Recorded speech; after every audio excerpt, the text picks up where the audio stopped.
अस्सलाम वालेकुम स्टूडेंट्स। आज एक और इम्पॉर्टेंट टॉपिक डिफाइन कर रहा हूँ, वो है हैज़, हैव और हैड का टिपिकल यूज़ क्या है, स्पेसिफिक। ये तीन जो हेल्पिंग वर्ब या मेन वर्ब के तौर पर इस्तेमाल होते हैं, ये कहाँ पर होते हैं। तो आइए स्टार्ट करते हैं। सबसे पहले तो देखेंगे प्रेजेंट परफेक्ट के एक्टिव टेंसेज में हैज़ और हैव का इस्तेमाल होता है। प्रेजेंट परफेक्ट एक्टिव, एक्टिव यानी कि जिसमें काम करने वाला मौजूद होगा। फॉर एग्जाम्पल, मैंने काम कर लिया है, किसने? मैंने। सब्जेक्ट मौजूद है, so I have done the work.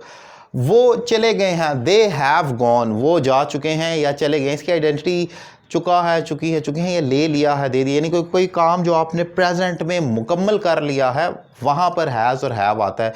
वो चले गए हैं, वो आ गए हैं, उन्होंने खा लिया है, वगैरह वगैरह। सो एक तो इसका मेजर यूजेज ये है। इसके बाद एक और देखें, प्रेजेंट सिंपल, जिसे प्रेजेंट इंडेफिनिट भी कहा जाता है, उसमें एज एन एक्शन वर्ब इस्तेमाल होता है। ये एक इंपॉर्टेंट पॉइंट है।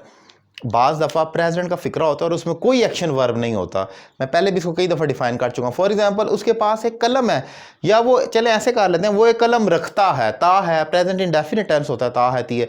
अब हैव का मतलब लिटरल जो उसका मीनिंग है वो यही है कि रखना कोई चीज़, और हैड उसकी पास्ट फॉर्म है, हैव हैड हैड होता है। तो अब उसके पास एक कलम है, शी हैज़ अ पेन। आप देख सकते हैं कि वो एक पेन रखती है। तो हम प्रेजेंट इंडेफिनिट में वर्ब की फर्स्ट फॉर्म डालते हैं, तो ये हैव हमारी फर्स्ट फॉर्म ही तो है, हैव और हैज़। तो शी सिंगुलर है, उसके साथ हैज़ आ गया, शी हैज़ अ पेन। वो एक कलम रखती है, जो कि प्रेजेंट इंडेफिनिट टेंस है।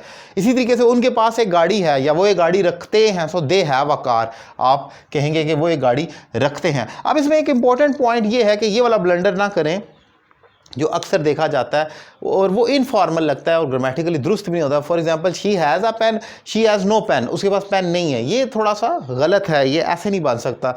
या they have a car, they have no car, negative में आप डायरेक्ट नो लगा दें, ऐसा नहीं होता। अब वो क्या होता है?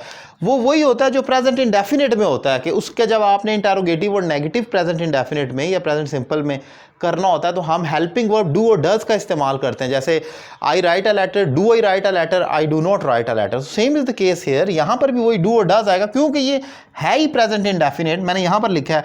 अब दे हैव अ कार, तो हो गया कि उनके पास गाड़ी है। अब उनके पास गाड़ी नहीं है, तो मैं कहूँगा they do not have a car, उनके पास गाड़ी नहीं है। ये प्लूरल है दे, तो उसके साथ डू नॉट आना है। ये नहीं करना दे हैव नो कार, बल्कि डू नॉट है। अब इंटेरोगेटिव है, क्या उनके पास गाड़ी है या वो गाड़ी रखते हैं, तो मैं कहूँगा do they have a car, क्या वो गाड़ी रखते हैं। तो ये गलती नहीं करनी, they have no car, have they car. तो इसमें तो फिर इंटेरोगेटिव यूँ भी हो सकता है ना, कि उनके पास गाड़ी है, दे हैव अ कार। अब क्या उनके पास गाड़ी है, हैव दे अ कार? कभी सुना है आपने इस किस्म का फिक्रा? क्योंकि आपने हेल्पिंग वर्ब उठाकर स्टार्ट में लाना ही है ना, तो आप उस स्टार्ट में लाएं तो अजीब नहीं लग रहा आपको, हैव दे अ कार? मतलब it makes no sense. So obviously, because it is present indefinite tense, so you have to use do and does for making it interrogative and negative. It is compulsory as like other tenses. अब जब ये अपने माजी में जाता है had को, तो एक तो हैड खाली जो आता है वो पास्ट परफेक्ट में आएगा, क्योंकि वो उसकी पास्ट फॉर्म है। मैं काम कर चुका था, I had done my work, तो एक तो वो है। इसके अलावा जब आपने ये मेन वर्ब के तौर पर पास्ट इंडेफिनिट में हैड को मेन वर्ब के तौर पर इस्तेमाल करना है, तो वो ऐसे आ जाएगा, जैसे मैंने यहाँ पर लिखा है, दे हैड अ कार, उनके पास गाड़ी थी। लेकिन जब इसका नेगेटिव करना है, तो they didn't have a car करना है। अब फिर अगेन यही गलती नहीं करनी, हैड दे अ कार, ये गलत है।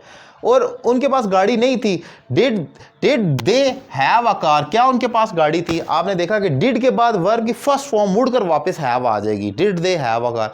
ये ब्लंडर नहीं करना, they had a car, had they a car, they had no car, मतलब it makes no sense. Obviously you have to follow the grammatical rules, because it is past indefinite, so you have to use did with first form for making it interrogative and negative. As I wrote a letter, did I write a letter? I did not write a letter. Same is the case here, कि ये had आपका second form है, interrogative में उसने did के बाद first form में जाना ही जाना है। सो ये इंपॉर्टेंट पॉइंट था, हैज़ और हैव टिपिकल जो 3-4 जगह पर इस्तेमाल होते हैं, मैंने डिफाइन किया। अगर आप ये भी क्रैम कर लें तो बहुत हेल्प हो सकती है।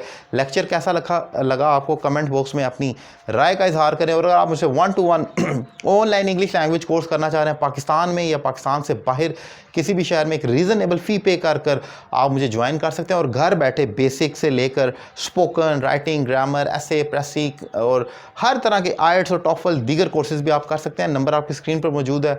एक रीज़नेबल फ़ी पे करें और आज से ही कोर्स का आगाज़ करें। Thank you very much.